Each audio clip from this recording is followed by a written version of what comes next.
Alô, amigos, o título deste YouTube é Sem golpe, Bolsonaro tentará criar e armar o caos.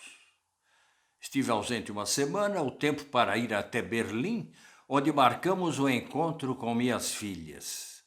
Quem viveu a ditadura militar e acabou indo para a Europa conhece isso.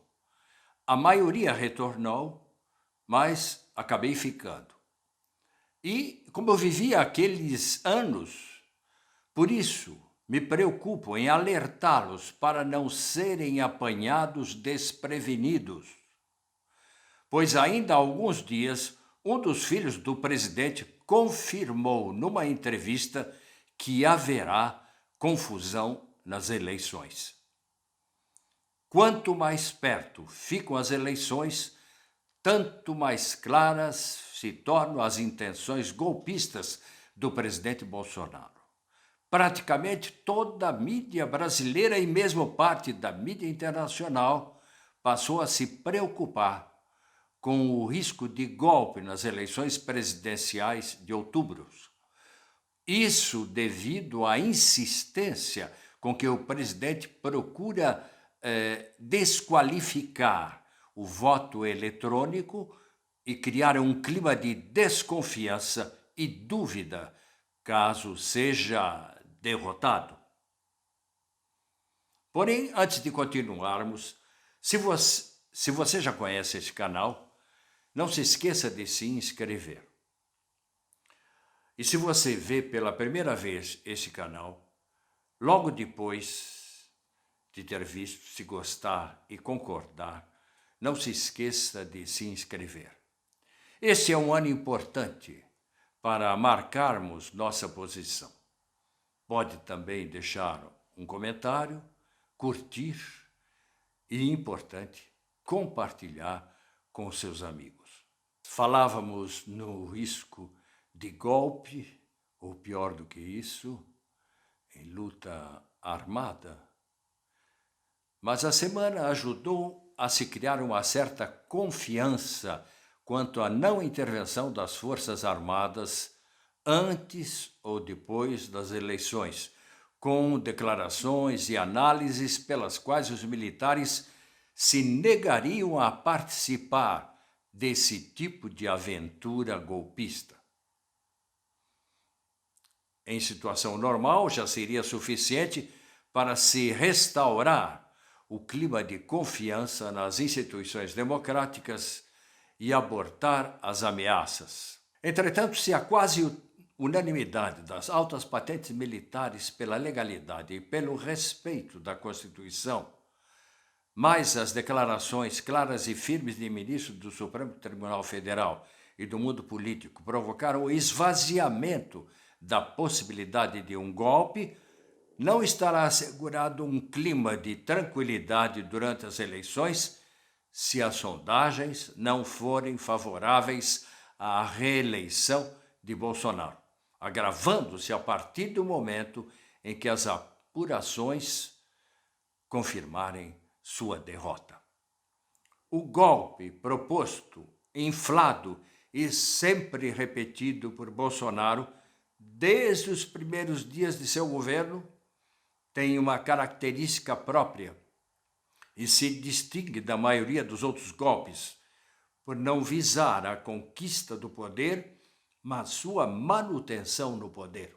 Em teoria, seria um tipo de golpe facilitado ou confortável, pois o presidente, em princípio, teria a máquina do poder em suas mãos e bastaria apertar algumas teclas do seu celular ou do seu computador para se transformar de presidente em ditador.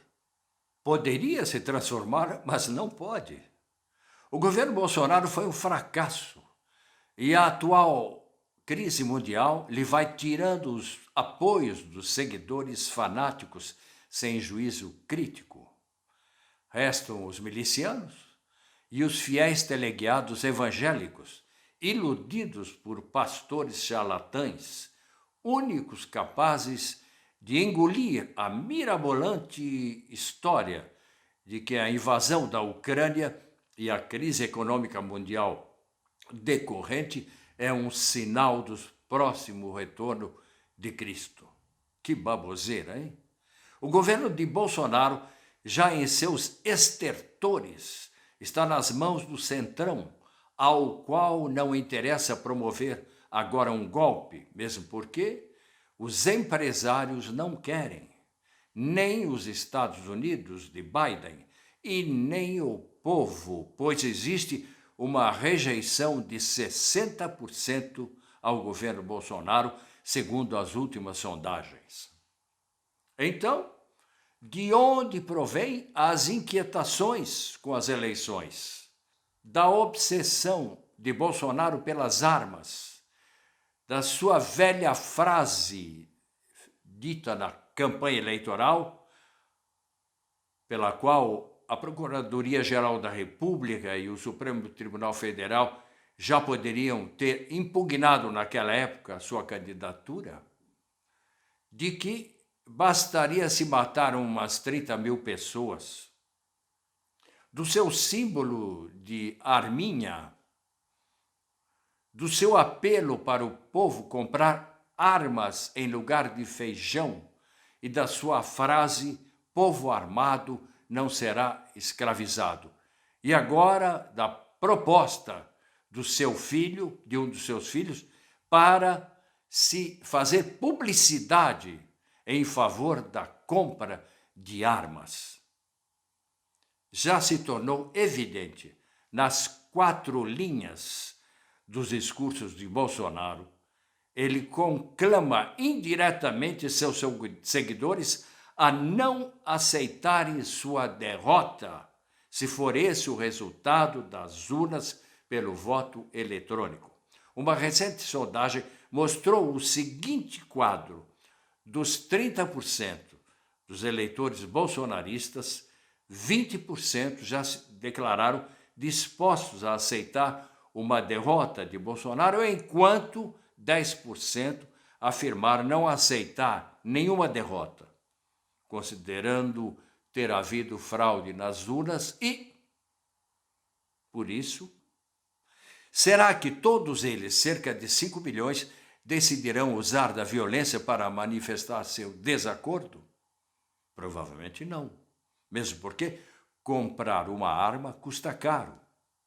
O revólver mais barato da Taurus, cabo de borracha, 5 tiros, custa 2.900 euros. Quem se envolve em manifestações armadas corre o risco de ser morto ou gravemente ferido, além de responder processo no caso de causar a morte de pessoas. Diversas autoridades contrárias ao uso da violência já se manifestaram pela prisão de todos quantos dela participarem. Resta saber se líderes evangélicos um pouco malucos, como Malafaia, Macedo, Cláudio Duarte e outros mais influentes, convocarão seus seguidores para esse tipo de luta armada, em contradição com os ensinos de Cristo nos evangelhos. Mesmo assim, com essas restrições, se Bolsonaro imitar Donald Trump e incitar seus mais fanáticos seguidores à violência, é provável haver algumas dezenas de milhares dispostos a usar suas armas contra as instituições ou mesmo contra pessoas que sejam adversárias de Bolsonaro. A hipótese de se criar um clima de luta armada inexiste porque a oposição a Bolsonaro não tem armas e não quer criar um clima de resistência. Ao contrário dos Estados Unidos, onde não havia nem 1.000 excitados na invasão do Capitólio, os excitados bolsonaristas poderiam ser muito maior número, provocando caos em diversos lugares. Uma invasão do STF, por exemplo, será alguma coisa dramática se for feita por milhares de bolsonaristas.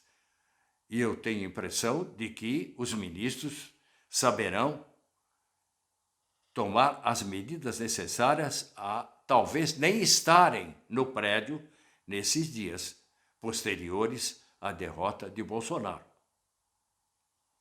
Bolsonaro poderia se aproveitar desse clima de caos para decretar um estado de sítio, suspender todas as garantias institucionais e provocar um golpe.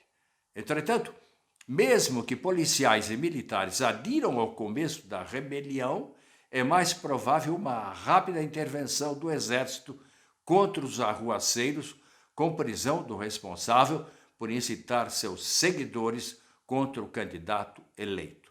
Prisão do responsável significa prisão de Bolsonaro.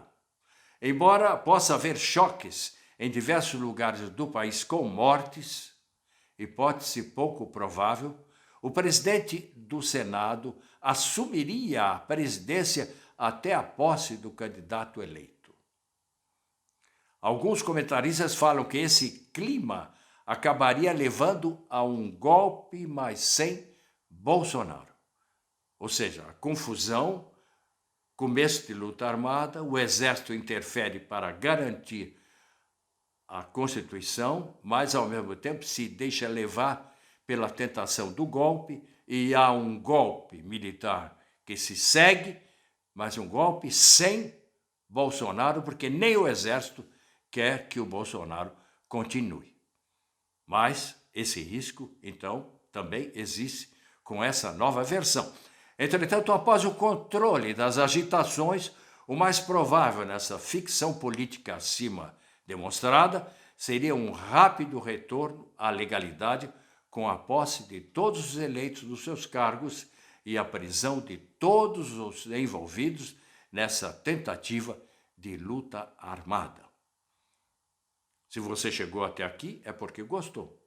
Então não se esqueça de se inscrever neste canal para nos dar força e podermos prosseguir com essas denúncias de crise no Brasil. Isso é muito importante. E aproveite para curtir, compartilhar e deixar um comentário. E até a próxima.